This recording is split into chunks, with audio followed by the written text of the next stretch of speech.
winning consultancies of 2024. What are they doing? Today, I'm going to share with you the 4 things that they are doing that is setting them apart from the struggling consulting firms. We've had the opportunity to consult with thousands of consulting companies over the past 12 years during our time here at Hands Off CEO. You can add to that the company that I owned before that, where I worked with a number of consulting firms and agencies. What is the difference between the top performing consulting firms and the consulting firms that really were struggling, or the agencies that were really struggling? So 2024 has been quite the year. It's been a challenging year for many companies. And we have seen a tremendous amount of changes happen in the past 4 years. But really, there are some certain trends that we have seen over this past year that I want to share with you so that you can see what the top consulting firms are doing right now, so that you can emulate that. And this comes from our work with our agencies, where we work with really the top consulting firms and those who want to become the top consulting firms. So first is that they're niche down, they're results driven. They're results driven as far as generating client results, and they're also results driven as far as the internal culture within their team. Like, their team has to really be focused on generating output. They're also proactive hunters and farmers. Well, so the companies that are struggling are the ones that are everything to everyone, where they are doing labor arbitrage, basically. Like, you've got a problem? Yep, we can do that. You have this other problem? Sure, we can do that. We can do all these different things.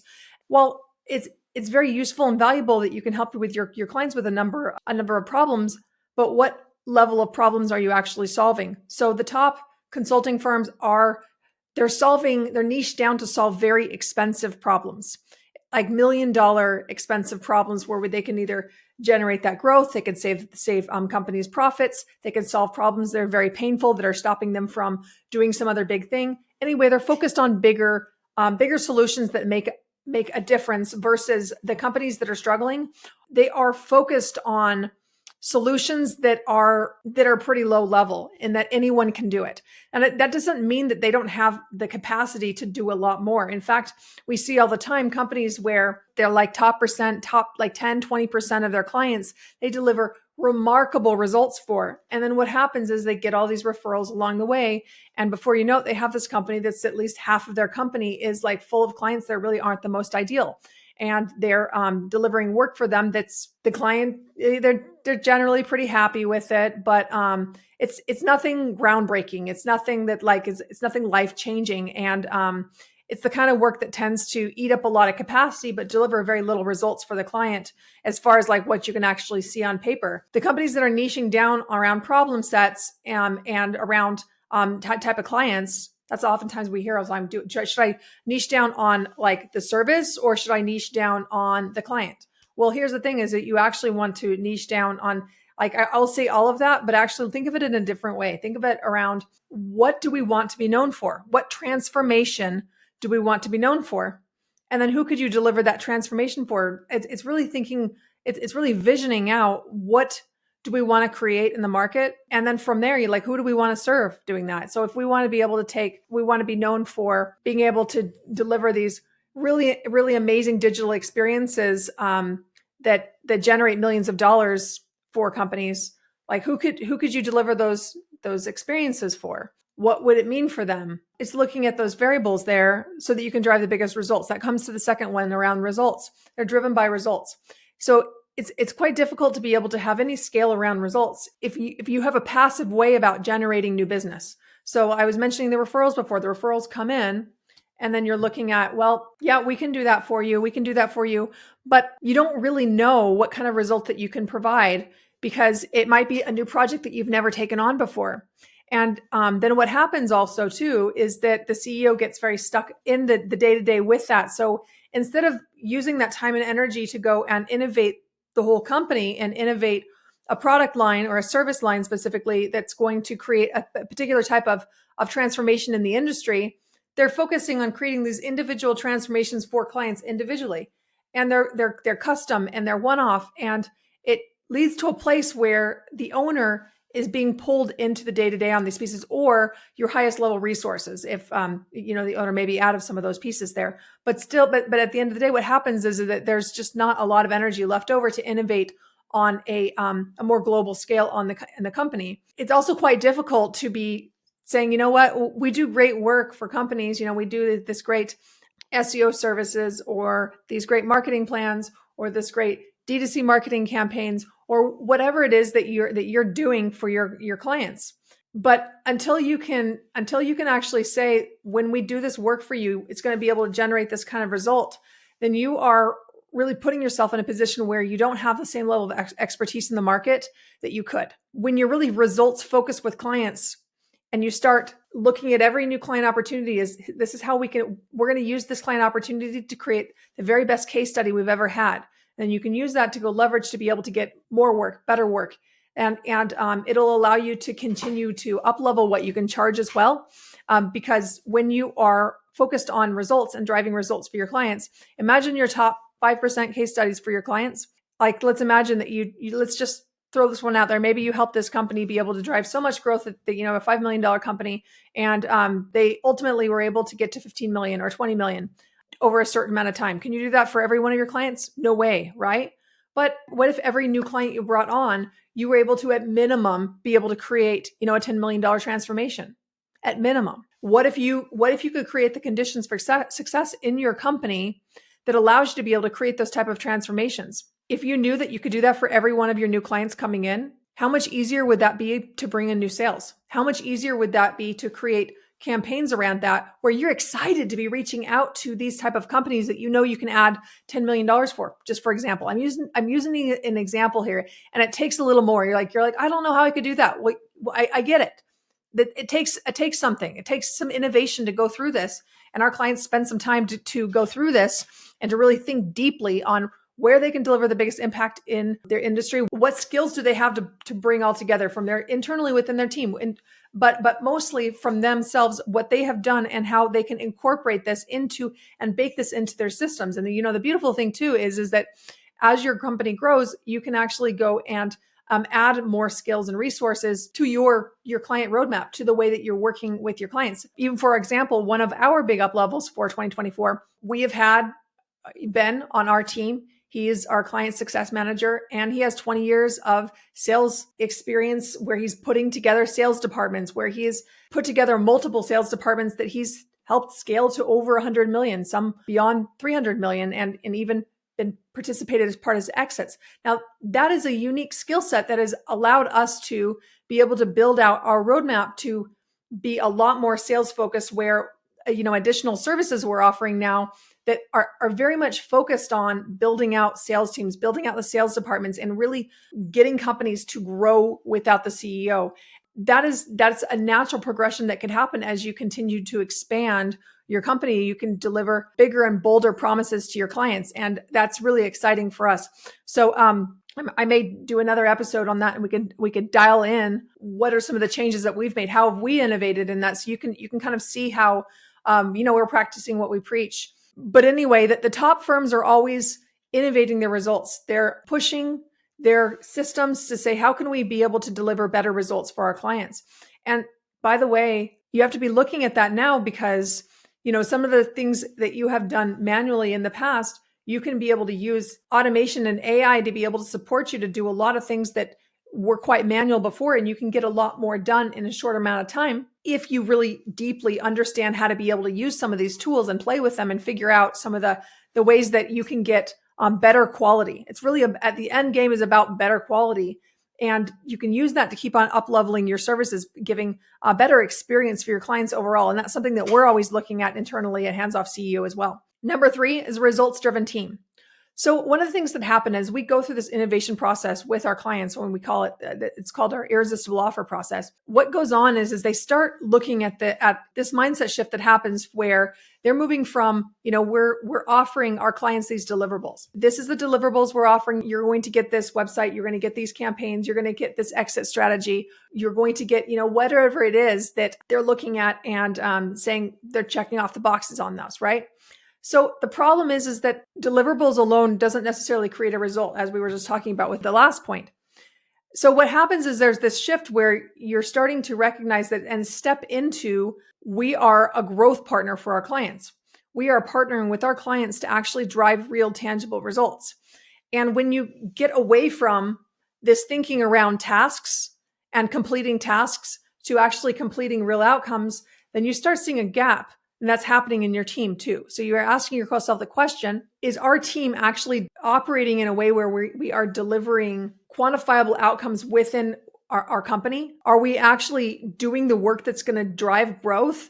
Or are we just operating based on SOPs and checking off the boxes and saying, you know what, I did my job, and showing up to work and just checking it off that way? A lot of companies, their teams are driven more by tasks rather than accountability, rather than KPIs. The right kind of team members are going to be so excited about an up-leveled vision and the direction of the growth. If they're given the support to be able to hit certain KPIs, they're going to be so excited to do that. Because your best people, they want to grow, they want to learn new things, and they want to win. They want to be on the winning team. So the whole cultural upgrade for your team, that's one of the things that we see with the top performing consulting firms right now. And what that looks like, evaluating each team member based on the core values. How are they showing up? And actually having, one of the systems that we use with our clients is a core value tracker, where we're looking at the core values in their job performance also, and how are they stacking up next to the core values. And this assessment is only as good as your core values. So if your core values don't represent what's actually needed in your company to generate results and is aligned with generating kind of transformations that you want to make in your industry, and just really what you stand for, then it's not going to be as useful. But if you're really clear on what those core values are and what you guys stand for and how you're actually running the company, you can be able to look at these team members and say, do we have the right people? Are these people going to help us get to the next level in our organization? Are they going to be there to help drive growth? Or is this person more of an order taker that is going to be the tasky kind of person? So I'm not saying there isn't a place for within your company for tasky people, but they can't be your leaders and they can't be very high paid people. And that's one of the things that we have seen across the board for the top performing consulting firms that we have worked with. They're making hard decisions. They're looking at their team and saying, do we have some legacy people that no longer belong on the bus? Are they aligned? Are the skills that we have right now aligned with the new direction, the new innovation that we have? And sometimes those are really small tweaks. And sometimes there are people that have stayed in the organization for far too long, and it becomes more and more apparent as the culture shifts. As they continue to raise the bar, sometimes those people self-select out. We've been seeing an increasing amount of that in 2024. It's actually so interesting that we've seen that really at a higher amount than we've ever seen before. And I think what's happening is there's just this crunch. This last year for many companies, it's been very difficult. And what that looks like is them taking a harder look at their resources. And when you're looking at, we want to create this next level growth. And when you're looking at your resources, like, do we want to allocate these resources to people that some of the team members that may, what I call turf builders, like they're more interested about like protecting their turf and keeping things how they are? Or are they vision builders? Are they there to be supporting you with your vision? When you're sharing, this is where we're going, I'm really excited about it, let's go, that they're like, yes, I'm here, let's go. And this is actually, we have some people on our team that are like, let's go. That's some of their favorite things to say. Do you have that energy and the excitement with your team that they're helping you drive this forward? Or are you the one sitting there having to generate everything, having to make every decision, having to come up with every new idea? If it's the latter, take a lesson from some of these top consulting firms that are actually building these teams that are aligned with their vision, that have the skill sets in alignment with the direction they want to go, or they're building them internally. You have to build them internally no matter what. You really need to have this results-driven team to be able to support these next level offers that you're delivering around results. Because here's the thing is that if you really want to stand by results, you need to have a team that can deliver results. And I think this is where some of the gaps happen. And I've actually seen some agencies, I had some conversations with some CEOs of companies, and they're like, well, you know what, we've had some pretty challenging situations with our clients. We've churned some clients, and we've not been able to deliver the promises that we made to them. So you know what, I'm actually looking at maybe we should water down some of these promises and, make it a little bit easier. And then we'll have less churn. And you know what I say? No, that's the wrong way to look at that. It's looking at, no, if anything, maybe you're not making big enough promises, because if that level of promise where you are delivering right now, if you're able to charge, $5,000 a month for that, you might be in a situation where you have a big enough promise, but you're not charging enough to be able to deliver for it. So maybe what it is actually like tightening up that promise and actually being able to charge $10,000 a month. In fact, I had a conversation with a gentleman about that. From that conversation, and as we walked through that, he found an opportunity that, if he took this new approach, he could be able to add $1 million of net profits to his company over the next, 12 to 18 months. It's really powerful when you think about that, because if his services cost $5,000 a month, they're slightly profitable, but just maybe not making a lot of profit. And that's oftentimes the case, actually, by the way, because oftentimes the CEO will say, on paper, they'll say that we're profitable, but then they're actually not paying themselves a full market wage. So what that actually means is that they may be actually like just breaking even. And that's not necessarily a bad thing, as far as like, it doesn't mean you have a bad company. It just means that let's just look at what the real numbers are. So that this happens a lot, where we see that there's just not the level of profitability that they want.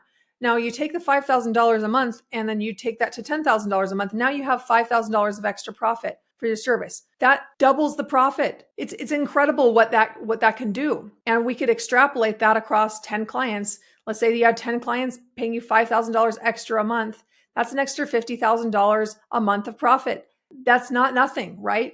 Like, imagine how much easier it would be to deliver on those promises if you had an extra $50,000 of profit. Now, like, let's imagine that maybe the services cost a little more to deliver the service. Like maybe it costs another $1,000 a month to service that. Well, you still have $40,000 of extra profits with 10 clients, right? What ends up happening on this too is that as you start replacing these clients with these higher level clients, what ends up happening is you start to see that, these one clients generate so much more profit that some of these other lower level clients are actually eating up your capacity to be able to service on a higher level. And that's kind of a natural progression that we see with a lot of the top firms as they are really going towards this results focused approach. Again, to be able to deliver those great results, you need to be able to have the confidence that your team can deliver great results. And that is partly training. It's training them on the way that they need to be thinking, which is so important. And also the systems. So the system and the mindset, you have to be training both on that. And then they also need to have a certain base level of skills so they're worth developing, right? There's a certain threshold where I look at them like, is this person worth my time to develop? It may be a wonderful person, but if they don't meet a certain threshold, I'm not spending my time and energy investing into this person, because I want to be able to invest in this person and be able to give them feedback. I'm throughout the day, I want to be saying, okay, this is a way you can make this better, and ongoing do that. And like, they just become absolute superstars when you can be able to pour into your team in that way. But there's a threshold. And for me, I get really clear on who I'm willing to invest in and who I'm not. That's the power of creating a results-driven team, right? So that's the third thing. The fourth thing is proactive hunters, farmers. And I say hunters and farmers because one of the things that we have noticed with our consulting firm and agency owners is that they tend to be good at one or the other. And, some of them could be really good at hunting, and some of them are quite good at farming.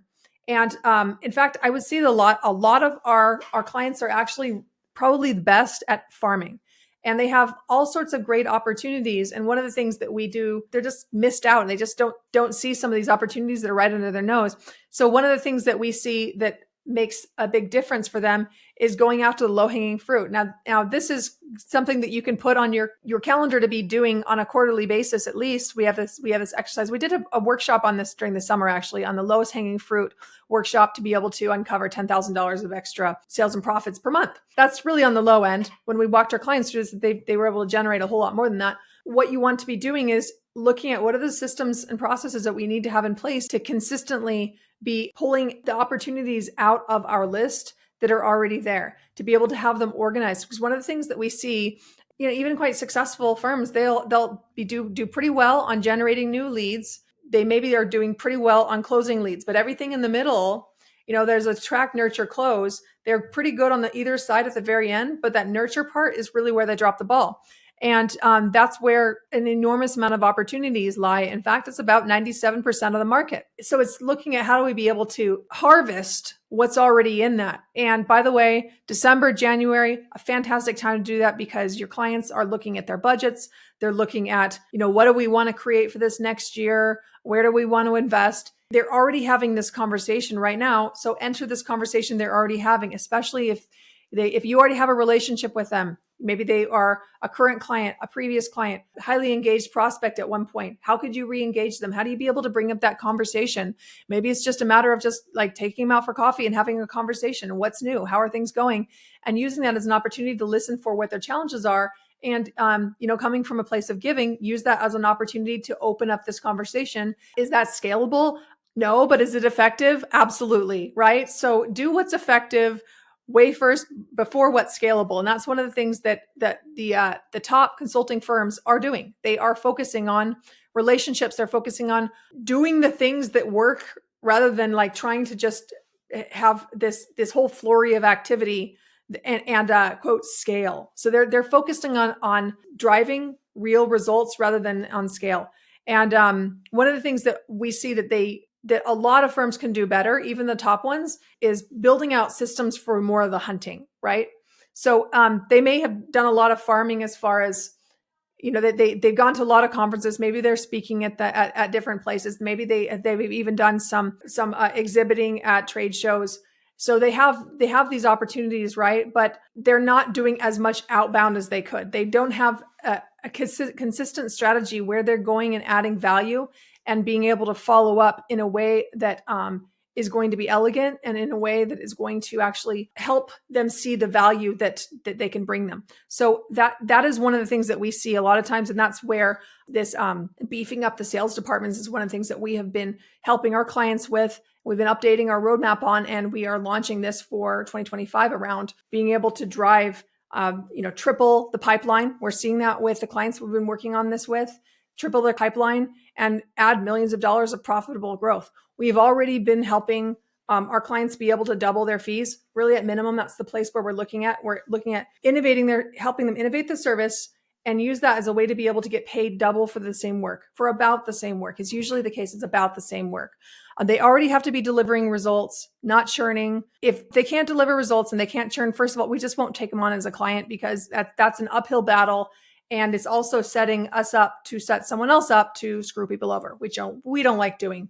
And there's enough of that going on in the market. So if you're listening to this right now, one of the best things that you can do if you're in a situation where there might be churn or where you're not getting as good a results as you'd like, is to really get focused on results. Like look at every one of your accounts and saying, how could we deliver better results? If this client was only paying us, if we actually delivered real tangible growth, what would we do? Ask yourself the question on that for every one of your engagements. And I think a lot of agencies are scared of doing that because they're afraid of what they might find.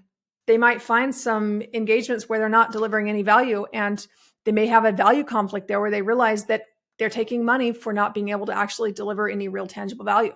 And at that point, there's a hard decision to make. What decision are you going to make? Are you going to continue taking money for no actual value delivering for a client?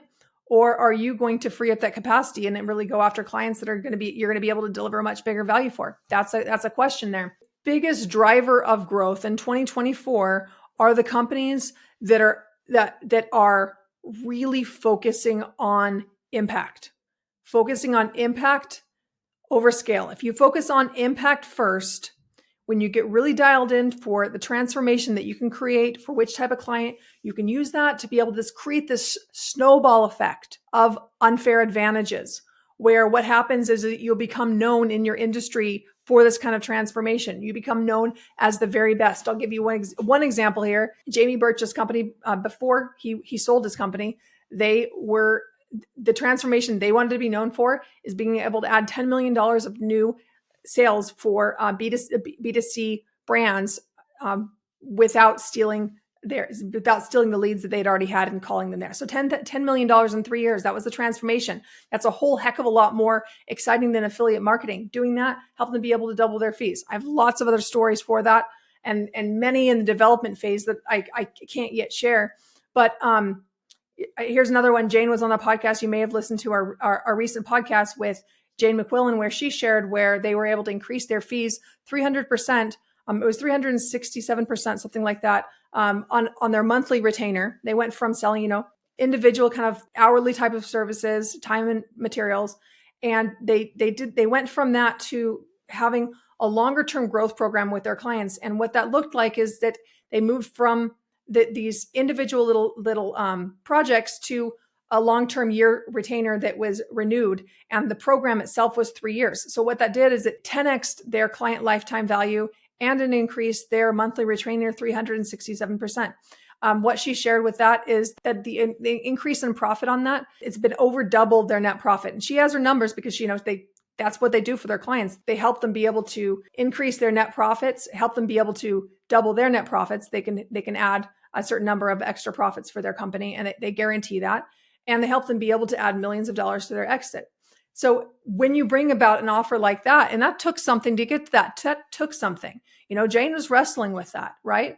They had results, but they didn't have, she's like, I don't know how we can promise that. Well, how you promise that is you get really clear about who you can work with and under what kind of conditions.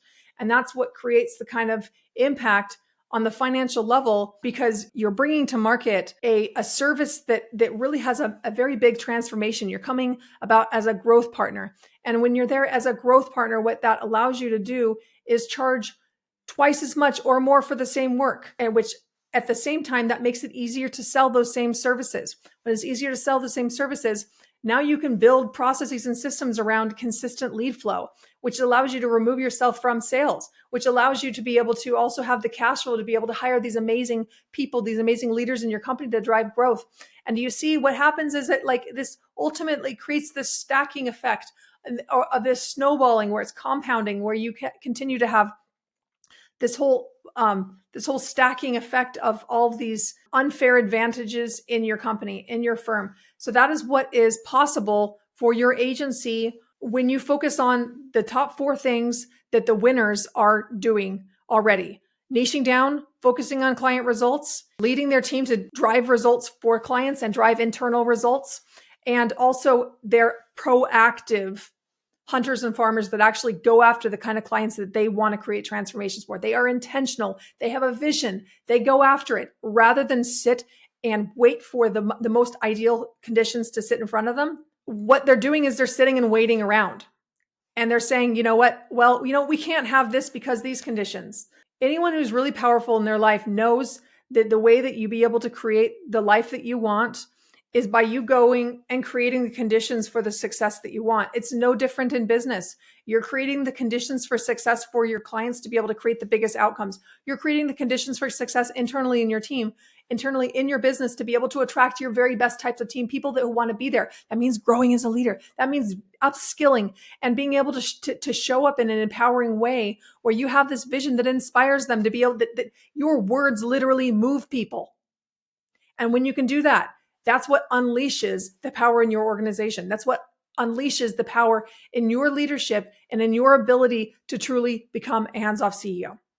If you're listening to this and you're saying, wow, this sounds amazing. I would love to have this snowball effect in my company. What I'd like to do is make an invitation to you, an invitation for you to talk with a member of our team, our top growth advisors, where you will have the opportunity for us to look through your business, find these opportunities, look at what is stopping you from having these pieces in place.